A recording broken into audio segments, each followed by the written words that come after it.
Olá, professoras. Espero que estejam todas bem e protegidas se assim for possível e brevemente reencontrá-las. Eu, Ana Carolina, e mais duas integrantes, Aderlaine e Rayane, iremos representar o nosso grupo e falar sobre as boas práticas de enfermagem na cirurgia das principais afecções do sistema geniturinário. Dando início à apresentação, irei revisar brevemente a anatofisiologia do sistema urinário, geniturinário, começando pelo sistema renal. O sistema renal é composto pelos rins, que são responsáveis por filtrar todo o sangue do corpo, que são órgãos duplos com coloração vermelha amarronzada e formato parecido com feijão, tendo aproximadamente de 11 a 13 centímetros de comprimento, 5 centímetros de largura e 3 de espessura. Localizam-se de cada lado da coluna vertebral no espaço retroperitoneal, sendo que o direito ocupa cerca de 1,5 cm mais abaixo do que o esquerdo. São chamados órgãos retroperitoneais, ficam abaixo do diafragma e são protegidos pelas últimas costelas. Estão envolvidos em toda a sua superfície por um tecido fibroso fino, chamado cápsula renal.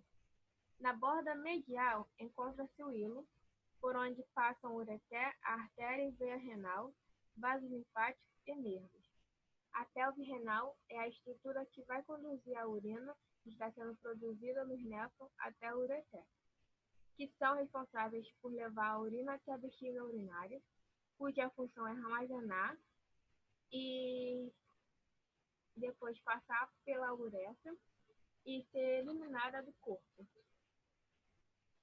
Aqui nós temos uma ilustração para mostrar as principais estruturas do sistema renal.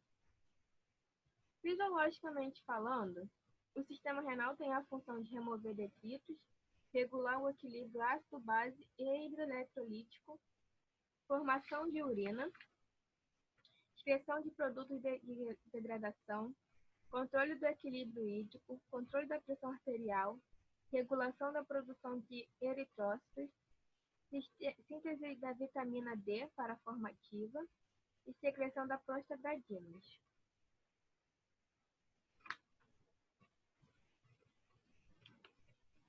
Aqui nós temos as principais etiologias. Nós temos a insuficiência renal crônica, termo geral utilizado para alterações que afetam a estrutura quanto à função renal, com múltiplas causas e fatores, tendo como uma das principais causas a diabetes e a pressão arterial alta. Temos também cálculos renais ou urolitíase, que refere-se a pedras no trato urinário, causado por volume insuficiente de urina ou urina supersaturada de sais, que são formados quando a concentração urinária de substâncias como oxalato de cálcio, fosfato de cálcio e ácido úrico estão em alto índice. Se o cálculo não é eliminado espontaneamente ou ocorrem complicações, o tratamento será cirúrgico. Também temos como etiologias câncer do trato urinário, desvio urinário, traumas e como sintomatologia comum, dor intensa, guisura, hematura e hemorragia. O sistema reprodutor feminino é dividido em genitália externa e interna. Como nós temos bastante estruturas, vou dar uma resumida, vou falar apenas a interna, que são as trompas de falópio, os ovários, a ímbria, o endométrio, a cavidade uterina, o colo do útero, a abertura cervical, a vagina, lábios maiores, lábios menores e abertura vaginal. Como etiologias, nós temos o mioma uterino, endometriose, câncer do colo do útero e principais sintomatologias, a dismenorreia, dispareunia, dor ou desconforto abdominal, sangramento após a relação sexual. O sistema reprodutor masculino, também dividido em genitais externo e interno, porém com menos estrutura. O externo apresenta o pênis, bolsa escrotal, testículos, epifidídimos, cordões espermáticos e os canais diferentes. Órgãos genitais internos são constituídos de próstata e vesículas seminais, além da bexiga, que lhes é solitária anatomicamente falando, me desculpem, e funcionalmente. Convém ressaltar que o fato dos órgãos genitais masculinos terem função dupla, ou seja, sexual e urinária, possibilita o surgimento de distúrbios de micção e sexuais isoladamente ou de maneira associada.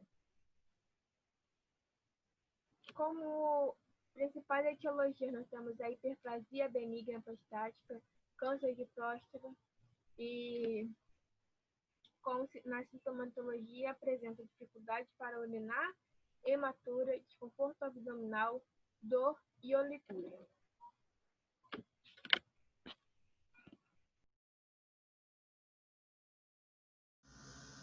Dando continuidade ao trabalho, agora eu vou falar dos principais exames, né? Das principais provas diagnósticas. Os exames para verificar doenças renais, nós temos ultrassom, ressonância nuclear magnética, tomografia computadorizada, cintilografia óssea e biópsia. Dentro dos exames de transplante renal, nós temos a tipagem e ABO, né, que são os exames específicos para poder verificar a compatibilidade, e temos a prova cruzada. Essa prova cruzada, ela identifica o receptor de antígeno, anticorpo, e ele precisa dar negativo, né? Porque se der positivo, o transplante ele não pode ser realizado. Já no sistema genital masculino, nós temos exame de toque, exame de PSA, né? Que é aquele exame que a gente sabe que detecta a proteína da próstata, e quando está alterada, é indicativo de câncer. Já no feminino, nós temos o exame de Papa Nicolau, que ele indica câncer de colo de útero, a biópsia do endométrio, e temos a ultrassonografia pélvica também, que ela pode verificar miomas, né? Se existe ou não, e acompanhar o tamanho dele, se ele está se desenvolvendo com rapidez ou não. Vou continuar agora com os tipos de cirurgias e as suas particularidades. A nefrectomia, né, que é a retirada total ou parcial dos rins, ele é muito utilizado em pacientes que têm tumor maligno ou perdeu a função renal. Nós temos a nefrectomia, ela pode ser parcial, que é o mais utilizado em caso de tumores, que é quando o tumor ele atingiu somente uma parte do rim, então é retirado somente aquela parte que está o tumor, e o restante do rim ele é preservado. E temos a total, né, que como o nome já diz, que é a retirada toda do rim. O transplante renal, ele pode ser feito, quando o paciente já perdeu a função renal por completa, são pacientes crônicos, né, que é feito o transplante, que tem dois tipos de doadores, tanto os vivos, tanto os falecidos, e esse procedimento, ele não é feita a retirada do rim, ele acrescenta-se mais o rim, o paciente fica com 3 rins, mas somente o transplantado que ele funciona no corpo daquele paciente. A esterectomia, né, que consiste na remoção do útero, ela pode ser de 3 tipos, ela pode ser total, que é a retirada completa, né, quando tira o corpo e o colo do útero. Ela pode ser parcial, quando se tira só o corpo, mas conserva o colo do útero, ou ela pode ser radical, que é quando se tira, remove tudo. Retira o corpo, o colo, a porção superior da vagina, os ligamentos, e tudo é retirado.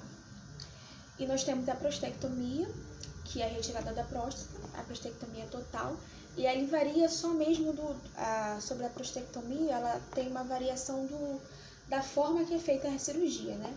Que a retropúbica ela é feita pela incisão pelo umbigo, a retirada da próstata, a perineal, a retirada é feita, a incisão é feita entre o ânus e o escroto, a retirada é feita por ali, e a ressecção transdural, que normalmente é feita em caso de hiperplasia.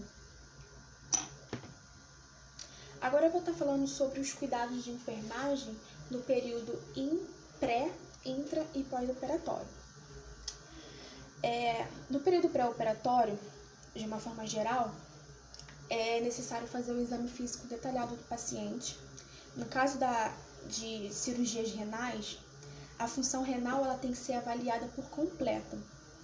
E se o paciente tiver algum tipo de infecção, normalmente é prescrito um agente antimicrobiano e tem que ser administrado com muita cautela, porque esses agentes eles são tóxicos para o rim.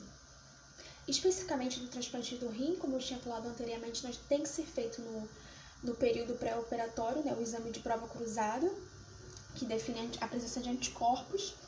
E esse transplante ele só pode ser realizado se o teste for negativo. E o paciente ele tem que ser sempre encorajado a expressar sentimento de ansiedade, além de explicar todo o procedimento e cuidados que vai ser realizado com ele. Nas cirurgias de histerectomia, né, ainda no pré-operatório, a gente tem que falar com a paciente, ela tem que deixar de usar o anticoncepcional por um período, e além de anticoagulantes e anti-inflamatórios não esteroidais. É necessário realizar uma tricotomia na área do abdômen, regiões pubianas, e esvaziar o trato intestinal e bexiga. Tanto na histerectomia, tanto a prostatectomia, pode ser, não é sempre que acontece, prescrito um enema durante a noite anterior da cirurgia. Já no período intraoperatório, né, que é quando o paciente é transferido na sala de cirurgia, nessa fase a enfermagem ela fornece a segurança do paciente, realiza check-in, de acordo com a lista do manual de segurança, mantém um ambiente asséptico, funcionamento adequado dos equipamentos e instrumentos, posiciona o paciente, expõe o sítio cirúrgico, preenche documentação apropriada e faz a monitoração fisiológica e o apoio emocional. Já no período pós-operatório, né, que começa com a admissão do paciente na unidade da URPA, nessa fase o foco inclui a manutenção do estado respiratório por conta dos efeitos do anestésico. Avalia possíveis complicações. Nos casos das cirurgias renais, essas complicações elas tendem a ser hemorragia por conta da alta vascularização do rim. É necessário no pós-operatório fornecer alívio da dor, manter o controle hidroeletrolítico e a permeabilidade adequada da drenagem urinária, além de fazer o controle, né, do débito urinário e fornecer informações sobre o sistema circulatório.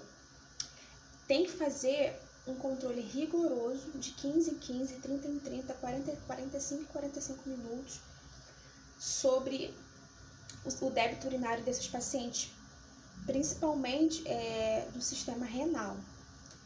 E em caso de transplante de rim, né, é importante monitorar a temperatura porque pode ocorrer rejeição. Agora eu vou falar um pouquinho sobre as complicações cirúrgicas. Eu acabei citando um pouco anteriormente, né, a nefrectomia, a principal complicação que a gente tem é o choque e a hemorragia, né, devido à alta vascularização do rim. Então a gente tem esse problema aí, que é a principal que pode ocorrer. Frequentemente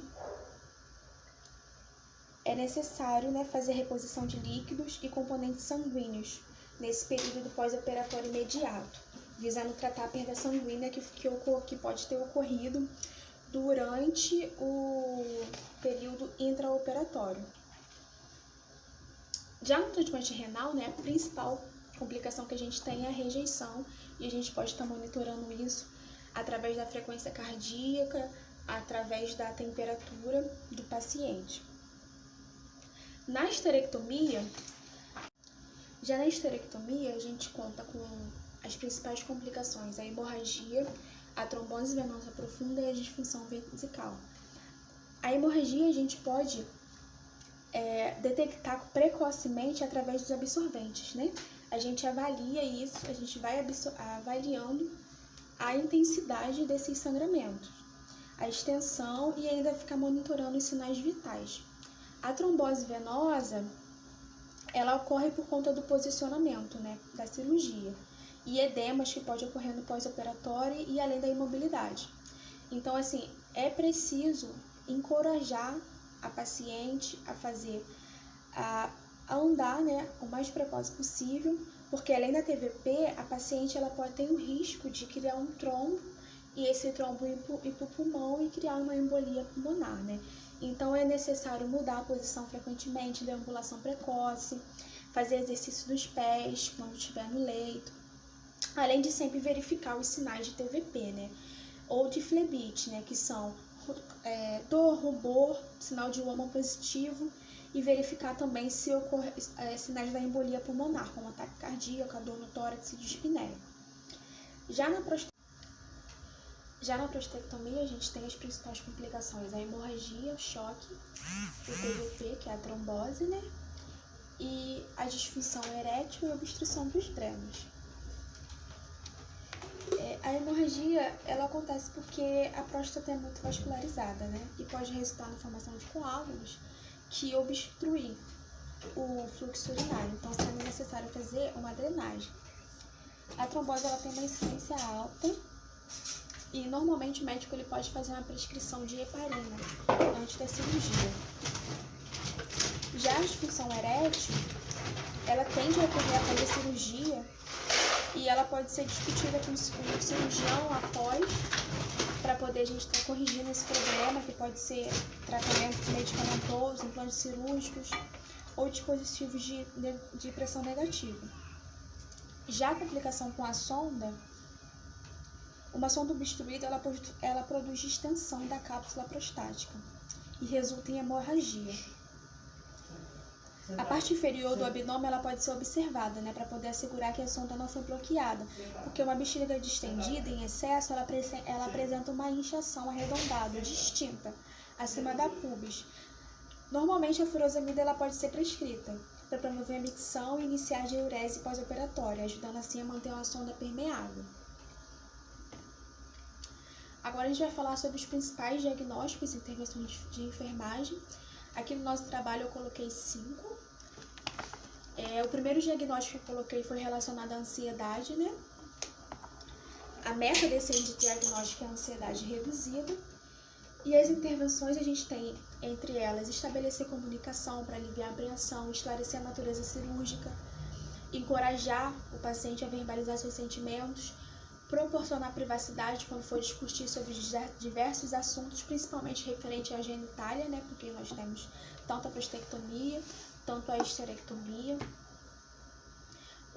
Outro diagnóstico é padrão respiratório ineficaz relacionado à incisão cirúrgica e anestesia geral.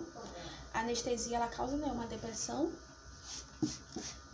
respiratória, então é necessário uma manutenção dessa respiração. E as intervenções a gente tem analgésico adequado, se for necessário, conforme prescrição, exercício de respiração profunda e tosse efetiva, encorajar o paciente a mudar de posição com frequência, encorajar a deambulação precoce e encorajar o uso de espirômetro, né, quando indicado ou prescrito.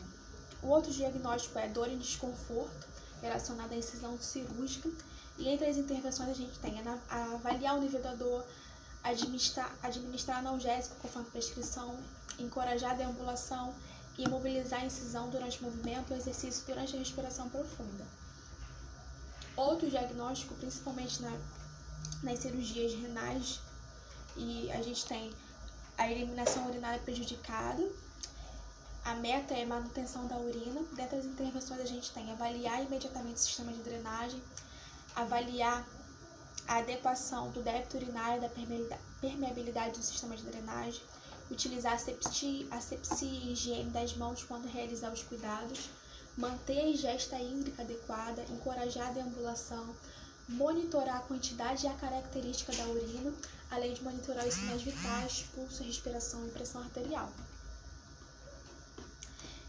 Esse diagnóstico eu trouxe ele específico para a histerectomia, que é distúrbios da imagem corporal relacionado com a fertilidade. A meta é a aceitação da perda do útero, e a intervenção a gente tem que tranquilizar a paciente, porque dizer que a cirurgia não vai impedir dela manter as relações sexuais, e além de informar que a satisfação sexual ela não vai ser alterada por conta da histerectomia.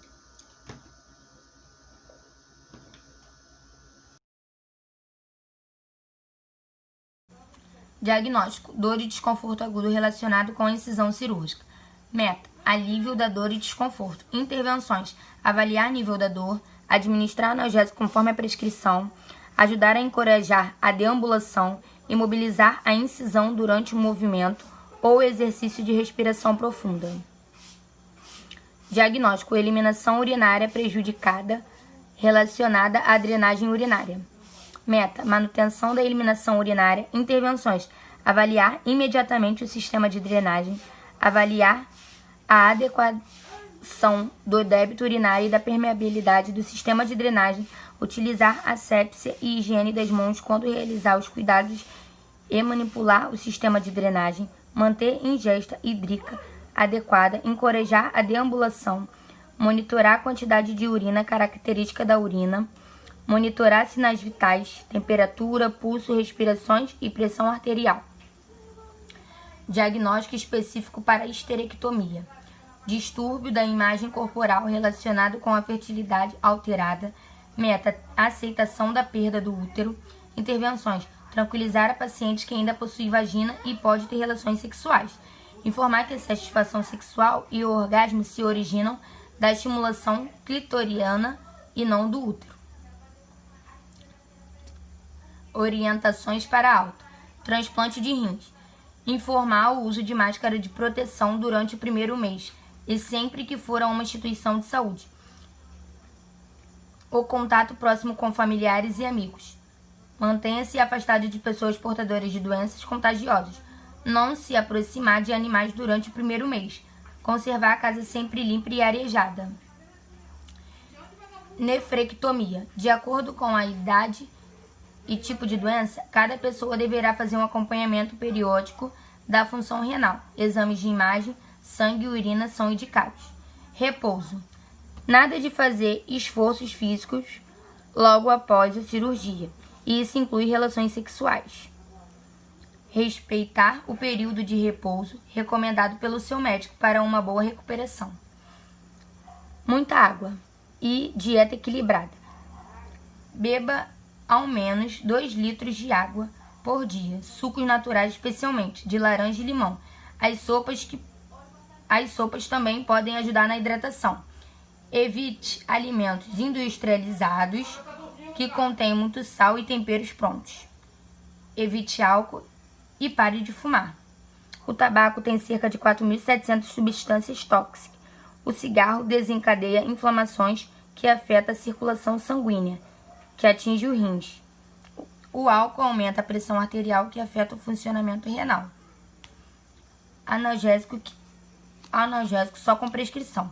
Nada de automedicação, mesmo que seja para uma simples dor de cabeça. Com o tempo, os analgésicos favorecem a ocorrência de doenças renais.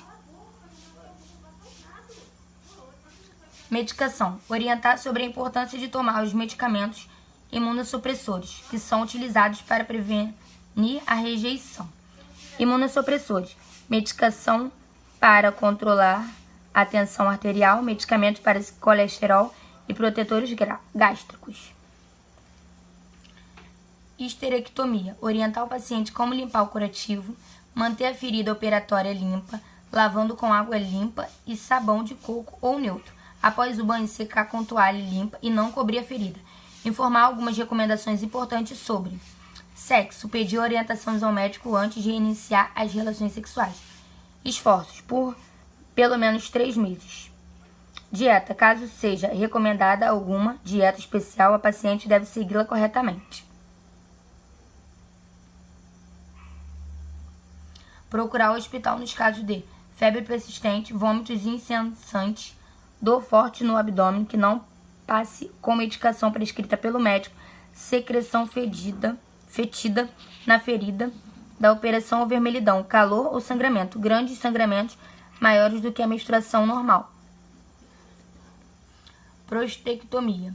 Orientar o paciente que não deve realizar o esforço físico por pelo menos 1 mês da cirurgia e não deve carregar no colo netos ou animais de estimação.